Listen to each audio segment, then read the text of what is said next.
में ही विराजमान है।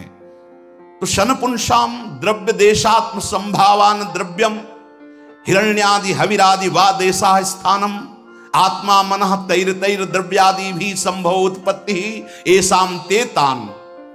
जो द्रव्य दोष है, पदार्थ दोष है, स्थान दोष है, व्यक्ति दोष है, वो आप पर प्रभाव नहीं डाल पाएगा। बहुत सुंदर बात क्या कह रहे हैं। पुरुषोत्तम भगवान श्री कृष्णा चित्तस्था, तुम्हारे हृदय में भगवान पुरुषोत्तम विराजमान है। क्या करो, चिंतिता सन पुरुषाम, अगर उनका सतत चिंतन कर रहे हो तो कोई द्रव्य, कोई देश, कोई स्थान, कोई वस्तु, कोई व्यक्ति तुम्हारे को विक्षेप नहीं पहुंचा सकता। अगर निरंतर स्मरण चल रहा है तो कोई प्रभाव नहीं डाल, शास्त्र प्रमाण। कोई सर्वान हरत चित्तस्थो भगवान पुरुषोत्तम, क्योंकि उनका चिंतन हो रहा है, वही हृदय में बैठे हैं, सब दोष हरते रहेंगे, कोई दोष आप पर प्रभाव नहीं डाल पाएगा। आप तभी दोषयुक्त होते जब भगवान को भूल जाते हैं, क्योंकि उत्पत्ति ही ये शाम थे, सब कुछ प्रकट उन्हीं से हुआ, वही बने और उनकी स्मृति है तो आपको प्रभाव नहीं पड़ेगा। कलिकृतान कलि जनितान दोषान हरति, कलयुग के द्वारा प्रकट हुए जितने दोष हैं, जो भगवत स्मरण करता है उसके ऊपर कोई प्रभाव नहीं डालते, कोई नहीं। जिते विनायक शुभ अशुभ विघ्न करे नहीं कोई, विघ्न करे नहीं कोई, डरे कलिकाल कष्ट भय, हरे सकल संताप हरसि हरि नाम जपत जय। कोई भी दोष उसे पकड़ो, इस बात को रोते रहते हैं, ये दुख, वो मन ऐसा वैसा, पकड़ो। सत्संग आपको अमोघ वस्तुएं देता है, आप उसे स्वीकार करें। केवल जिसके हृदय में भगवत स्मृति चलती रहती, कोई भी व्यक्ति, कोई भी वस्तु, कोई भी स्थान, दोष उसके अंदर प्रवेश करके उसे दुखी नहीं कर सकता, उसका अमंगल नहीं कर सकता, क्योंकि भगवत हरि स्मृति सर्व विपद विमोक्षणम। कोई भी विपत्ति तुम्हारे हृदय में प्रवेश नहीं कर सकती। बाहर अपना राज्य लगाए, हृदय शीतल और आनंदित है तो कोई विपत्ति नहीं। हृदय जल रहा है, बाहर संपत्ति इकट्ठा है, क्या संपत्ति। अनेक दोषों का हरण करने वाली एक वृत्ति है प्रभु श्री कृष्ण का स्मरण, जो आपके हृदय में विराजमान है। यथा हेम निस्थितो वह्नि दुर्वर्णम हंति धातुजम एवं आत्मगतो विष्णुर योगिनाम अशुभाशयम। यथा वह्नि हेम निस्वर्णे स्थिता धातुजम तामाद्री संश्लेष जनितम दुर्वर्णम हेमनो मालिन्यम हंति दूरी करोति। जैसे सोना आग में डाल दिया जाए तो उसका मल अग्नि नष्ट करके उसे प्रकाशित कर देती है, ऐसे ही एवं तथा आत्मगतः हृदयस्थो भगवान श्री हरि ही एवं योगिनाम अशुभाशयम दुर्वासनानाम हंति विनाशयति। बहुत सुंदर बात। जैसे अग्नि में पड़ने पर स्वर्ण का मल नष्ट हो जाता है और वो अपने स्वरूप को असली स्वर्ण प्रकाशित हो जाता है, ऐसे ही आप जब भगवत स्मरण करेंगे, भगवान जो हृदयस्थ श्री हरि हैं उनकी स्मृति तो अशुभाशयम दुर्वासनाम हंति विनाशयति, सारे अशुभ, सारी दुर्वासनाएं भस्म हो जाएंगी। जैसे अग्नि में पड़ने पर स्वर्ण का मल नष्ट हो जाता है, ऐसे भगवत स्मृति समस्त दोषों का नाश कर देती है। एकदम सहज सरल बात।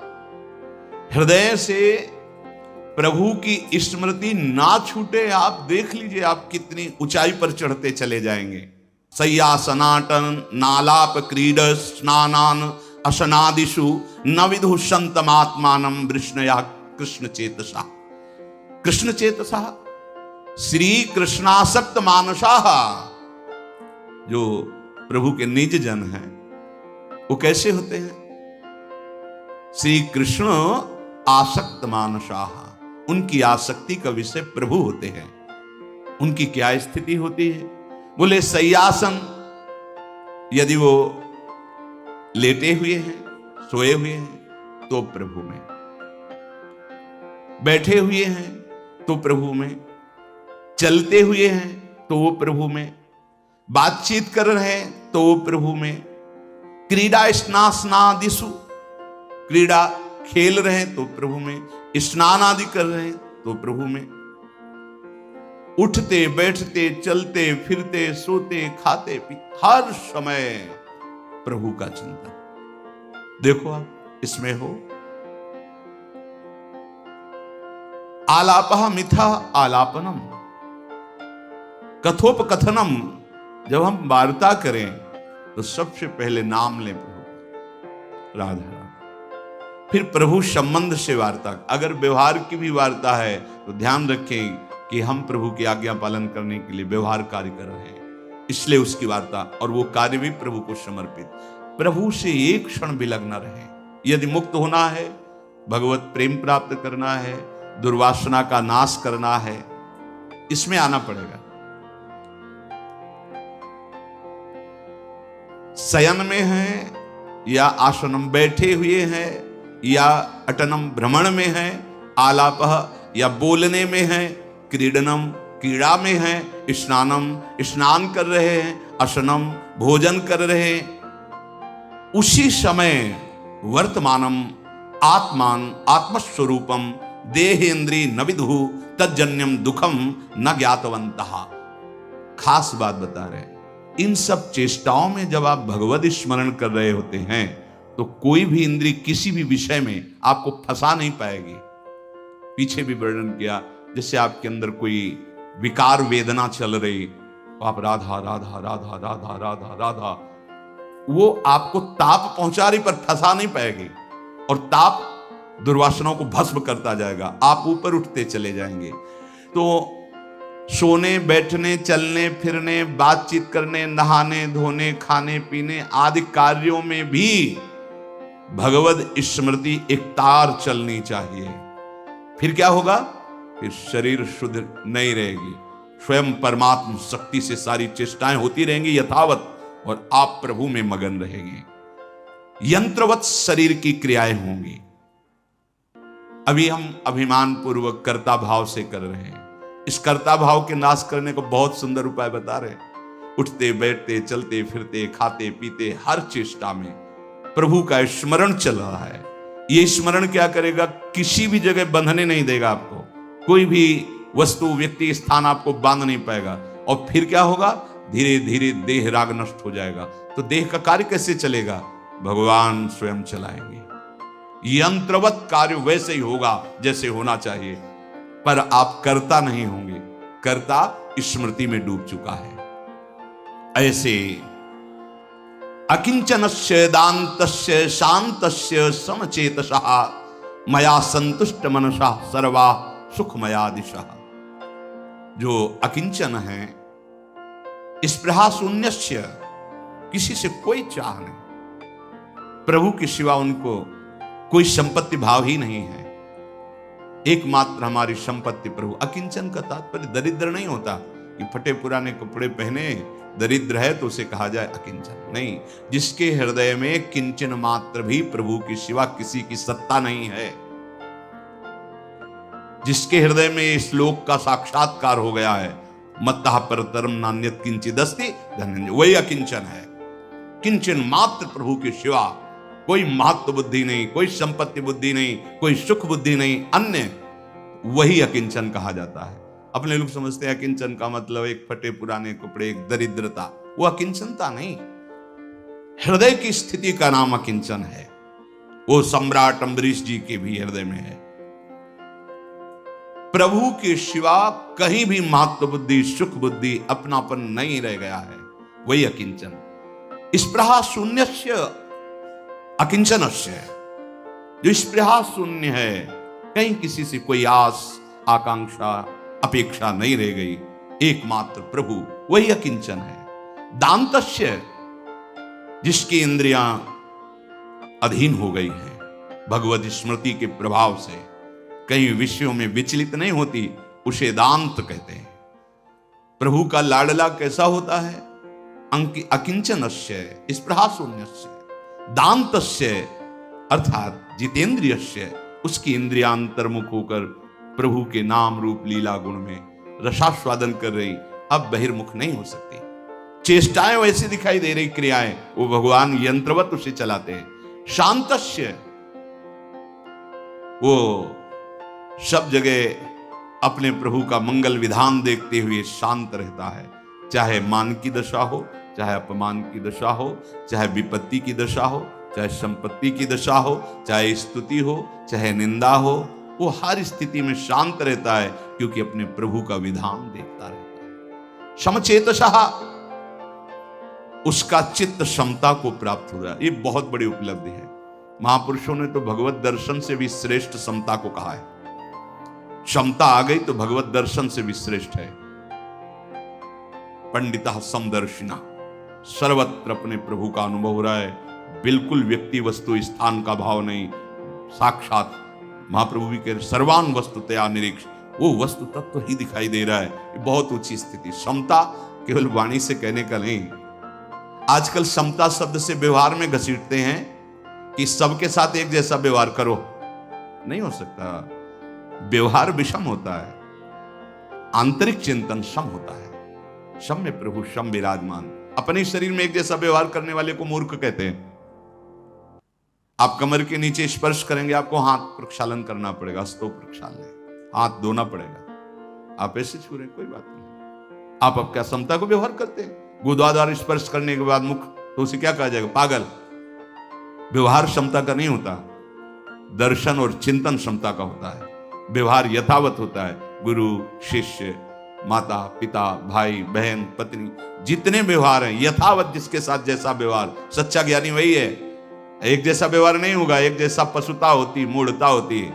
बहन बेटी में, पत्नी में, माँ में एक ही तत्व है। एक जैसा व्यवहार करने वाला मूर्ख और आसुरी बुद्धि वाला कहा जाता है। व्यवहार सम नहीं होता, व्यवहार यथा योग्य होता है, उसमें भेद होता है, चिंतन अभेद होता है, तत्व भेद नहीं होता। सब जगह एक ही तत्व है, ये समझना हो। जैसे मूर्ख लोग नहीं कहने लगते एक जैसा व्यवहार करो, व्यवहार एक जैसा नहीं, व्यवहार यथा योग्य होता है। यथा योग्य सब मिले ही कृपाला। जिसको किसी को देख के, किसी को मुस्कुरा के, किसी से हाथ मिला के, किसी से गले लग के, किसी से पैर छुआ के, किसी के पैर छू के, सबको संतुष्ट। व्यवहार एक जैसा नहीं होता। किसी के आगे हाथ जोड़कर खड़े होकर प्रणाम मुद्रा में उच्च आसन पर बैठाल कर, किसी के सामने उच्च आसन में बैठकर उसका प्रणाम हाथ जोड़ना स्वीकार करके उसे सुख प्रदान करना, विविध प्रकार। इसीलिए तस्मात् शास्त्रम प्रमाणन्ते, व्यवहार शास्त्र प्रमाणित और तत्व एक ही है, इसमें अंतर नहीं है। अंतः चिंतन एक। देखो, विद्या विनय संपन्ने ब्राह्मणे गवि हस्तनी स्वनी च सुपाके चा पंडिता समदर्शिना, वर्तिना नहीं, बर्ताव यथा योग्य करना है। बर्ताव यथा योग्य, वही ज्ञानी है जो शास्त्र सम्मत बर्ताव करता है, पर तत्व चिंतन अभेद एक है। अब अज्ञानी केवल क्रिया देखता, चिंतन तो नहीं देख पाता ना, तो समझता है अरे ये तो भेददर्शी हैं, भेद जनित व्यवहार करते हैं। व्यवहार में भेद रहता है, अपने शरीर में तुम अभेद व्यवहार नहीं कर सकते। समचेतसः, जिनका चित्त सम अवस्था को प्राप्त हो गया है। सम भगवत स्वरूप, सर्वत्र एक वस्तु। अब ना उनके अंदर किसी द्वंद्व का प्रभाव होगा, न माया की इन सतोगुण रजोगुण तमोगुण का प्रभाव होगा, ना काल का, न मृत्यु का उसके हृदय में कोई भय होगा। क्योंकि सम को जहां प्राप्त हुआ तो काल भी अपनी आत्मा है, मृत्यु भी आत्मा ही, आत्मस्वरूप है। भय किससे? द्वैत में भय होता है, एक में भय नहीं होता। वही एक मेरी आत्मा है, वही मेरा गुरु है, वही मेरा इष्ट है, और वही मेरा स्वरूप है। आत्मा हरिवंश प्रगट परमानंद। आत्मा, आत्मा किसकी? मेरी नहीं, वही मैं आत्मा। आत्मा मेरी, ये देहाभिमानी बोल रहा है। आत्मस्वरूप मैं, वो ज्ञान है। आत्मा कौन है? बोले हरिवंश है। तो आप कौन है? आत्मा हरिवंश प्रगट परमानंद।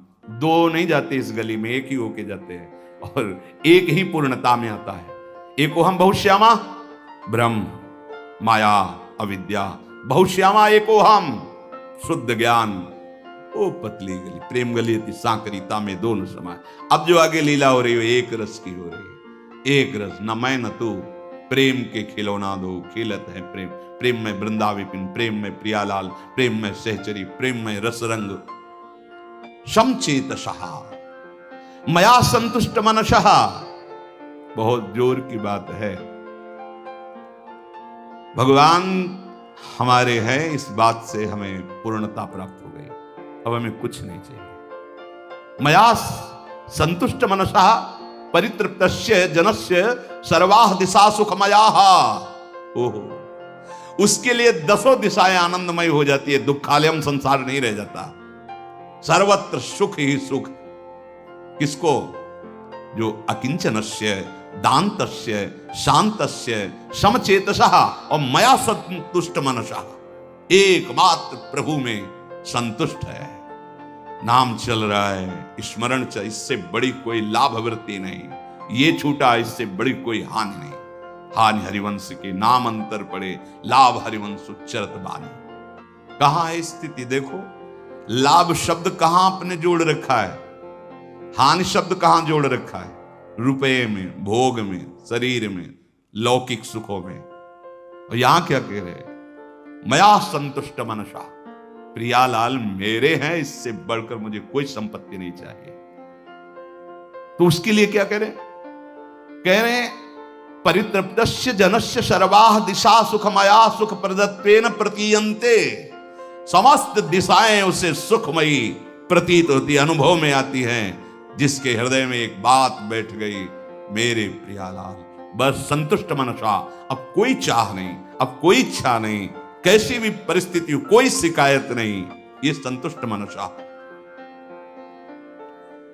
मयि अर्पितात्मनः सभ्य निरपेक्ष से सर्वतः मयात्मना सुखम यद्वत् कुतस्तद दुष्यात्मनाम। मयि भगवती श्री कृष्णे अर्पितात्मनः आविष्ट मनसः सर्वतः सर्वोपकारेण सर्व विषयेषु निरपेक्षस्य। बहुत सुंदर बात। जिसने अपने मन को मेरे में अर्पित कर दिया है, श्री कृष्ण अर्पितात्मनः, हे प्रभु ये तन मन आपको समर्पित, ये तो वाणी से हुआ। अब मन समर्पण तब होगा जब हर समय नाम चलेगा, हर समय प्रभु का चिंतन चलेगा, प्रभु का आश्रय एक क्षण के लिए भी न छूटने पावे। आप कोई भी विषय सेवन कर रहे हैं, प्रभु को भूल गए तो आश्रित हो गए उस विषय के। ऐसा आश्रय कच्चा आश्रय फंसा देगा। सच्चा आश्रय हर स्थिति में आपके मन की गति प्रभु की तरफ होनी चाहिए, इंद्रियजन्य भोगों की तरफ नहीं। श्री कृष्णे अर्पितात्मनः आविष्ट मनसा सर्वता सर्व प्रकारेण सर्व विषयेषु निरपेक्षस्य। ये स्थिति आ जाएगी, सब प्रकार से सब विषयों से पूर्ण अपेक्षा रहित हो जाओगे यदि मन को प्रभु में लगाने लगे। हर समय प्रभु का स्मरण। कामना शून्यस्य, कैसी स्थिति? अगर हर समय भजन हो रहा है प्रभु का, तो कह रहे हैं सर्व विशेष निरपेक्षस्य, किसी भी विषय की अपेक्षा नहीं रह जाएगी। भजन न करो तो बातें बनाने से विषयों पर विजय प्राप्ति नहीं होती। एक दूसरे की तरफ राग द्वेष का चिंतन हो रहा है, जल रहे, पता नहीं कि परम शीतल श्री जी के चरणों का आश्रय लेकर राधा राधा राधा राधा राधा राधा वल्लभ श्री हरिवंश, राधा वल्लभ श्री हरिवंश, परम सुख मिलेगा। नहीं, अज्ञान की धरा में बहिर्मुख विचरते रहते हैं। कैसे हम मन को संभालें, कैसे हमारी जलन शांत हो? आदेश कर रहे, स्वयं भगवान कह रहे हैं, हे सौम्य, हे उद्धव, मयि भगवती श्री कृष्णे अर्पितात्मनः आविष्ट मनसा, तो सर्वतः सर्व प्रकारेण सर्व विशेष निरपेक्षस्य। यदि तुमने अपने मन को मेरे में अर्पित कर दिया, श्री कृष्ण अर्पित मनः, हर समय स्मरण, हर समय भगवत चिंतन। अब चिंता मत करो, सर्वतः सर्व प्रकारेण सर्व विशेष निरपेक्षस्य, कोई भी विषय तुम्हें घसीट नहीं पाएगा, क्योंकि नाम चल रहा है, भगवत चिंतन चल रहा है। बड़ी महिमा वाली बात कर रहे हैं कि कामना शून्यस्य, कोई कामना नहीं रह जाएगी। शून्यस्य कब? अखंड स्मृति तैल धारावत अव्यावृत भजनात्। देवर्षि नारद जी कह रहे हैं अव्यावृत, बार बार वृत्ति, बार बार नाम चल रहा है, बार बार भगवत स्मृति का तार नहीं टूट रहा है, उसका ये फल होता है। हम यही सब चाहते हैं कि हमारा मन शांत हो जाए, हमारी कोई कामना न रह जाए, हमारी वासनाएं शांत हो जाए। भगवान कह रहे सर्वतः सर्व प्रकारेण सर्व विशेष निरपेक्षस्य, तुम्हारी स्थिति हो जाएगी, कोई भी विषय की अपेक्षा नहीं रह जाएगी। बस बात पकड़ो, भगवत बाहर भटकता रहता है। अहम ऐसा बर्बाद किए हुए अपने को पूछो मत, बाहर भटकता है। वो अच्छा वो बुरा, ये यही चल रहा है, बाजार लगी हुई अंदर चिंतन की। अरे ऐसी दिव्यता प्राप्त करने के लिए आपको अवसर मिला है। बार बार नाम की आवृत्ति, बार बार, ये जो बार बार आवृत्ति है ये क्या करेगी, सब विषयों से आपको जिता देगी। कामना शून्यस्य, और इतना ही नहीं, आत्मना परमानंद स्वरूपेण स्फुरता, ऐसा हृदय परमानंद में डूबेगा कि कहीं जाने की बात ही नहीं रह जाएगी। कहीं मन बुद्धि जाए, ऐसा कैसे हो सकता है जब भगवद